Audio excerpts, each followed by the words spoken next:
वहाँ पर जो भी फायरिंग है एलसी के ऊपर, वो कोई नई चीज़ नहीं है और ना ही वो अभी हुई है, ना ही 6 महीने पहले हुई है। ये शायद जब से एलसी बनी है या उससे भी पहले मैं कहूँ, जब इसको हम कहते थे 1986 से पहले, एलसी से सॉरी, जब शिमला एग्रीमेंट हुआ है उससे पहले हम इसको कहते थे कि वहाँ पर सीज फायर लाइन है उसको, यानी उससे पहले हम वहाँ पर स्टेट ऑफ फायरिंग में थे ऑल द टाइम।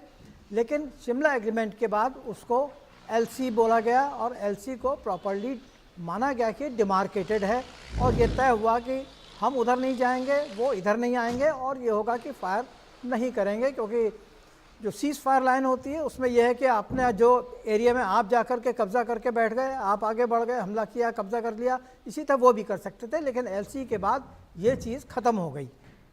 उसके बावजूद भी दोनों तरफ से ही फायर टाइम टू टाइम होता रहता था। कभी कभी 10-10 दिन चलता था, 15-15 दिन भी चलता था, फिर एक लल पीरियड आता था, फिर किसी ना किसी चीज़ को लेकर के वहाँ फायर शुरू हो जाता था। में फिर तो अग्रीमेंट एलसी के हुआ। ऊपर जो आज वहाँ पर फायर चल रहा है, ये कोई नई बात नहीं है।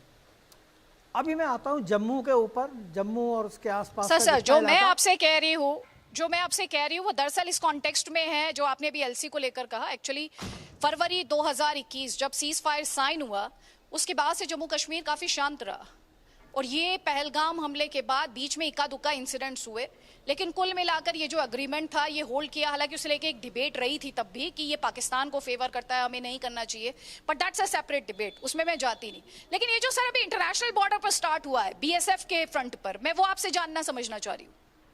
हाँ, मैं अभी उसी पे आ रहा था ना, मैंने कहा कि अभी मैं आता हूँ जम्मू के ऊपर।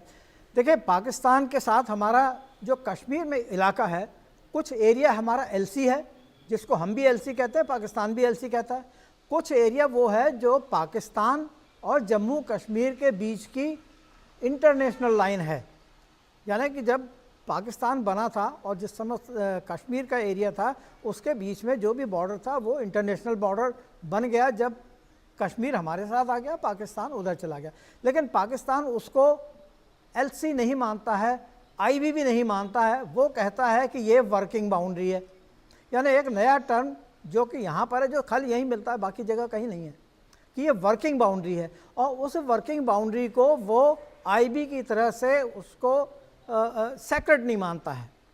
और वो कहता है कि ये पाकिस्तान का करेक्शन, जो जम्मू का एरिया है, जैसे पार्ट ऑफ कश्मीर, तो हमारा इसके ऊपर क्लेम है, और उस क्लेम को देखते हुए वो जम्मू के ऊपर टाइम टू टाइम उस इलाके में जब भी कोई इस तरह की चीज़ होती है फायर करता है, ख़ासतौर से जो अखनूर वगैरह का एरिया है ऊपर में। आज की तारीख में जम्मू में क्यों इंटेंस है ये? क्यों? क्योंकि जम्मू की जो टैक्टिकल इम्पोर्टेंस है, स्ट्रेटेजिक इम्पोर्टेंस है, बहुत ज़्यादा है। पूरा कश्मीर पाकिस्तान के हिसाब से तो एक वो एरिया है जिसके ऊपर वो क्लेम करता है, और उस क्लेम को बनाए रखने के लिए वो टाइम टू टाइम जम्मू में फायर करता है, कोशिश करता है कि वहाँ पे जम्मू में फायर करके उसके ऊपर अपना अधिकार जमाए। ये तो एक पॉइंट है। दूसरा पॉइंट ये है कि वो वहाँ पर इतना इम्पॉर्टेंट है जम्मू, कि उससे आगे कश्मीर का पूरा रास्ता जम्मू से होकर के जाता है। जम्मू को अगर जम्मू का रास्ते को काट देते हैं तो कश्मीर की एक तरह से, अभी तो जुगलर वेन नहीं रहा क्योंकि हमने दूसरे रास्ते भी कश्मीर में जाने के लिए बना लिए हैं, हिमाचल की तरफ से हो करके भी हमारे पास रास्ता है। लेकिन आज भी पाकिस्तान की निगाह में ये है कि अगर वो जम्मू को टारगेट करेगा तो शायद कश्मीर को हिंदुस्तान से कट करने में कुछ समय के लिए ही सही सक्सेसफुल हो जाएगा। इसलिए जम्मू और उसके आसपास का एरिया की उसके लिए यही इंपॉर्टेंस है कि इसको टारगेट करके इसको डिस्टर्ब किया जाए, ताकि कश्मीर और हमारे बीच में या बाकी रेस्ट ऑफ द कंट्री के बीच में एक बैरियर हो, ताकि वहाँ से जो रेगुलर ट्रैफिक है, रेगुलर सप्लाई है, वो बंद हो जाएगी। बिल्कुल सही बात है। और ये जिस तरह से इंटेंस होता जा रहा है, उसके बाद जनरल ब्रिजेश कुमार, आपसे मैं ये जानना चाहती हूँ कि आप इस समय जो मौजूदा हालात हैं, इंफॉर्मेशन सबके पास है, आप इस समय एस्केलेशन लेडअप सिचुएशन को कितना सीरियस, कितना गंभीर पाते हैं? आदिति, ये जो एस्केलेशन लैडर है वो खासकर जम्मू और कश्मीर में उतना लागू नहीं होता है, या वो एलओसी हो या जैसे हमारे पीएस स्पीकर ने कहा, इंटरनेशनल बाउंड्री या कथाचित क्या कहते हैं, वर्किंग बाउंड्री। इसका संदर्भ बाकी जगहों से भी, लेकिन सबसे पहले हम समझें कि ये कहानी है क्या। अगर दर्शकों को याद होगा, 3 हफ्ते पहले आसिफ मुनीर साहब ने कहा था, Kashmir is a jugular vein. Now उनका मतलब क्या था? कश्मीर, जम्मू और कश्मीर में जो परिस्थितियां चल रही थी पिछले 7-8 साल से, या वो लेजिस्लेशन की मतलब से हो, जो आपने आर्टिकल खत्म किया 370, लोकल लेवल इलेक्शंस किए, असेंबली के चुनाव किए, और मोर इम्पॉर्टेंटली टूरिस्ट का इन्फ्लक्स जो बढ़ गया, ये सब देख के लगा कि ये तो अभी आप रेलगाड़ी भी चलाने वाले थे। प्राइम मिनिस्टर साहब 19 तारीख को इनॉग्रेट करने वाले थे, तो ये लगा कि साहब ये तो हाथ से मामला निकल जाएगा। और पाकिस्तान आर्मी की रेज़ दे त्रा है, एनमिटी विद इंडिया उनका वजूद है।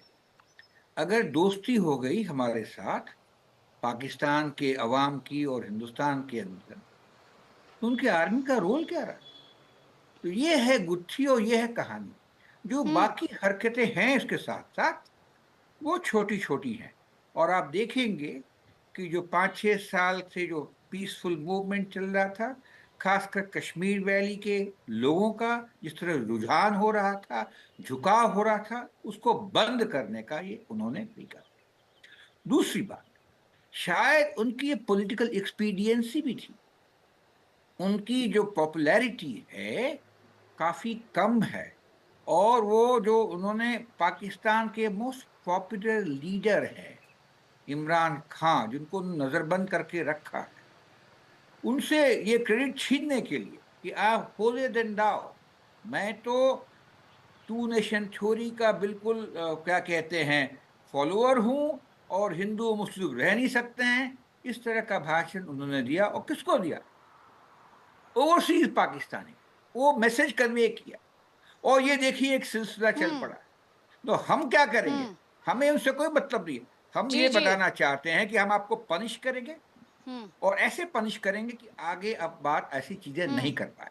और आपने देखा होगा जो भारत सरकार का रिस्पॉन्स रहा है, मेजर्ड रहा है, एडिक्वेट रहा है, जी प्रॉपर रहा है। हमने क्या किया?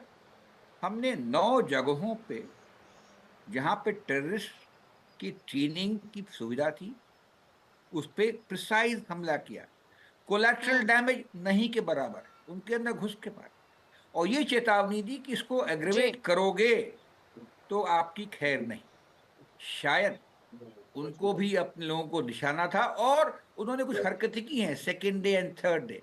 तो अभी भी हम चाहते ये हैं, आपसे कोई में गिला जी नहीं है, हमें तंग ना करो। अगर करोगे तो पिटोगे, और ऐसा पिटोगे, टेररिस्ट को जी। मारना हमारा काम नहीं है, आसिफ मुनीर को मारना। कहने का मतलब है पाकिस्तान की जो ठीक स्टेट है। है, उनकी आर्मी कंट्रोल करती है, उसको वीकन करना हमारा उद्देश्य है। और मैं सोचता हूं कई सालों बाद हमारे देश जी जी की जो बिल्कुल। पॉलिटिकल स्ट्रेटेजिक लीडरशिप है, उसमें ये काबिलियत आई है। और लोगों का जो हमारे जोश देख के ये लग रहा है शायद इस दफा हम संभव हो पाएंगे। धन्यवाद। ठीक है मिस्टर ढिल्लन, अगला सवाल मेरा आपसे है, लेकिन उससे पहले मैं तस्वीर दिखाना चाहती हूँ। अभी जो लोग मुझे देख रहे होंगे, तो मुश्किल था, आप देख रहे थे कि आंखें खोलना भी, आंख, यहाँ पर जो रोशनी थी वो इतनी ज्यादा ब्राइट थी, सनलाइट जो थी वो आंख में चुभने वाली थी, और अचानक से कैसे यहाँ पर तस्वीर बदल गई। अब आप ये देखिए, आप जब थोड़ी देर पहले इन माउंटेन्स को देख रहे थे, इन पहाड़ों को देख रहे थे, तो क्लैरिटी थी। अब आप देखिए इनके ऊपर बड़े बड़े काले से बादल आ गए, और सूरज जो है इन काले बादलों के पीछे छिप चुका है। और ये तस्वीरें जहां एक तरफ बहुत ही खूबसूरत है, वहीं इन तस्वीरों से मैं दरअसल भारत पाकिस्तान के रिश्ते की बात करना चाहती हूँ, क्योंकि भारत और पाकिस्तान का रिश्ता कुछ ऐसे ही काले बादलों की